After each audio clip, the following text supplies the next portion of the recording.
కాకినాడ జిల్లా ప్రత్తిపాడు మండలం బౌరువాక సమీపంలోని చిటికెలకొండ రిజర్వ్ ఫారెస్ట్ ప్రాంతంలో పులి సంచరిస్తున్నట్లు అటవీశాఖ అధికారులు నిర్ధారించారు.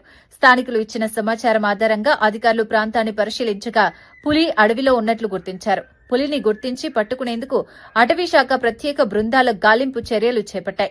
అటవీశాఖ రాష్ట్ర సలహాదారు పి మల్లికార్జునరావు స్వయంగా పులి సంచరిస్తున్న ప్రాంతాన్ని పరిశీలించారు. ప్రస్తుతం పులి బౌరువాక సమీపంలోని అడవి ప్రాంతంలోనే సంచరిస్తున్నట్లు అధికారులు తెలిపారు.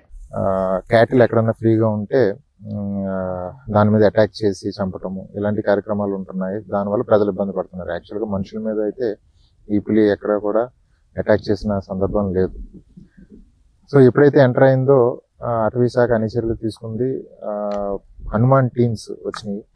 ట్రాంక్యులైజ్ అంటే పులి ఒకవేళ జనావాసాల దగ్గరలో వస్తున్నప్పుడు దానికి మత్తు ఇచ్చి బంధించే విధంగా tranquilizing teams, trap cages, trap cameras అన్నీ కూడా అరేంజ్ చేసుకోవడం జరిగింది. ఎప్పటికప్పుడు పులి కదలిక మనకు సమాచారం అందడం కోసం ఆల్రెడీ దీనికి శాటిలైట్ కాలర్ అమర్చడం జరిగింది. దాంతో మనకి రెగ్యులర్గా టైగర్ మూవ్మెంట్ గురించి మనకు సమాచారం అందుతుంది. అలాగే VHF facility, very high frequency radio సిగ్నల్స్ని రిసీవ్ చేసుకోవడం ద్వారా టైగర్ ఎటువైపు ఉంది, అది ఎటు మూవ్ అవుతుంది అన్న సమాచారంతో ఆ మూమెంట్ ఉన్న పరిసర గ్రామాలన్నింటినీ కూడా అలర్ట్ చేయడం జరుగుతుంది. సో గత వారం రోజుల నుంచి కూడా సిబ్బంది రాత్రి పగలు అన్నది లేకుండా కంటిన్యూస్గా ఫీల్డ్లో ఉంటున్నారు. ప్రజల్ని చైతన్యపరుస్తున్నారు, అవగాహన కల్పిస్తున్నారు. అట్ ది సేమ్ టైం టైగర్కి ఏ విధమైన ఇబ్బంది లేకుండా అది ఇంటీరియర్ ఫారెస్ట్కి వెళ్ళేలాగుంటే దాన్ని ఫెసిలిటేట్ చేస్తున్నాం. ఒకవేళ ఇన్ కేస్ హ్యూమన్ హ్యాబిటేషన్ వైపు వస్తుంటే దానికి ట్రాంక్యులైజ్ చేసి బంధించి వైజాగ్ జూకి తరలించేలాగా అన్ని చర్యలు కూడా చేపట్టడం జరిగింది.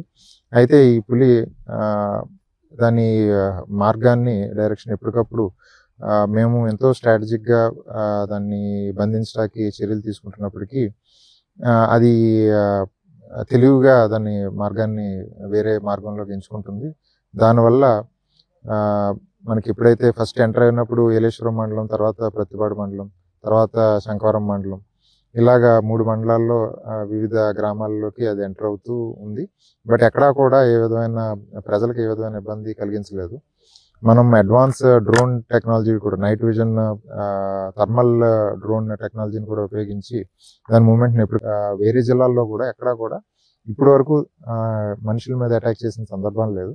కానీ మనం తీసుకోవాల్సిన జాగ్రత్తలు ఏంటంటే యాక్సిడెంటల్ ఎన్కౌంటర్ అవ్వకూడదు. అంటే అనుకోకుండా మనం పులికి తారసపడటం అన్నది జరగకూడదు. అలా జరగకుండా ఉండాలంటే పులి సంచరిస్తున్న ప్రాంతాల్లో దానికి దగ్గర రేడియస్లో, అంటే 1 కిలోమీటర్ రేడియస్లో మనం ఏ విధమైన సంచారం లేకుండా ఉంటాం, ఇలాంటి యాక్సిడెంటల్ ఎన్కౌంటర్స్ అనేవి జరగకుండా ఉంటాయి. దానికోసం అటవీశాఖ ప్రజలను చైతన్యపరచడం, అలాగే ఇక్కడ ఉన్నటువంటి అగ్రికల్చర్ ఫీల్డ్స్లో ఎలక్ట్రిసిటీని డిస్కనెక్ట్ చేయించి, సో దట్ రైతులు ఎవరో కూడా లేట్ అవర్స్లో, ఎర్లీ అవర్స్లో ఈ బోర్వెల్స్ ఆన్ చేయడానికి అగ్రికల్చర్ ఫీల్డ్స్లోకి వెళ్తారు. కాబట్టి అలాంటివి జరగకుండా ఉండాలని పవర్